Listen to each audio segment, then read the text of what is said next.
देखो van de Graaff generator जो है वो मेनली कहाँ यूज़ होता है, हाई वोल्टेज डीसी क्रिएट करने में लो करंट लेवल्स पे। ठीक है, तो पहले आते हैं उसके प्रिंसिपल पे। तो उसमें दो कॉन्सेप्ट हैं। पहला कि चार्ज डेंसिटी जो है वो शार्प पॉइंट्स पे ज़्यादा रहती है। ठीक है, and sigma is inversely proportional to R radius. Second ये है कि टोटल चार्ज कहाँ रिसाइड करेगा, on the outer surface of the sphere, है ना। तो हम लोग हाई वोल्टेज क्या कर सकते हैं, जनरेट कर सकते हैं ऑन हाई, मतलब on outer surface, outer sphere. ठीक है, पुली बना है, मेटालिक कोम रहती है, नायलॉन बेल्ट रहता है, इंसुलेटिंग सपोर्ट रहता है, मोटर ड्रिवन पुली रहता है। आगे हम डायग्राम भी देखेंगे इसका। So Van de Graaff generator का यूज़ क्या है, it is use to accelerate particles in nuclear reactions, और इन पार्टिकल्स का, फास्ट मूविंग पार्टिकल्स का एक्सेलरेशन जो होता है उसके लिए क्या रिक्वायर्ड होता है, हाई वोल्टेज, जो कि कौन प्रोवाइड करता है, वैन डी ग्राफ जनरेटर।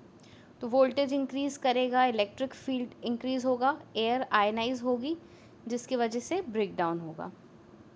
ठीक है, और इसलिए उसको रखते हैं हम एक इंसुलेटेड कंटेनर में जिसमें क्या रहता है, SF6 गैस रहती है। ठीक है, so Van de Graaff generator is an electrostatic generator that is used to create high voltage DC current electricity at low current levels, or it can be used to accelerate charged particles to very high velocities for carrying nuclear processes.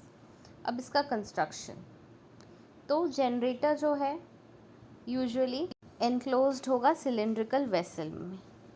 ठीक है, और यहाँ पे spray points भी देंगे हम। Upper spray point होगा, lower spray point होगा, HVDC high voltage DC source होगा, इंसुलेटेड बेल्ट होगा, मोटर ड्रिवन पुली है। चार्ज स्प्रे होता है on to the insulating moving belt from corona points at a potential of 10 to 100 kV above earth, and is removed and collected from the belt. The belt is driven by an electric motor at a speed of 1000 to 2000 meters per minute. Potential high voltage terminal की V is equal to Q by C होगी. Charge stored upon capacitance of high voltage electrode, तो हम differential करेंगे तो dV by dt हो जाएगा 1/C dQ by dt, that is dQ by dt I होता है तो I/C, तो I नेट चार्जिंग करंट होगा। स्टेडी पोटेंशियल मिलेगा हाई वोल्टेज इलेक्ट्रोड से जब लीकेज करंट और लोड करंट जो है इक्वल होंगे चार्जिंग करंट के।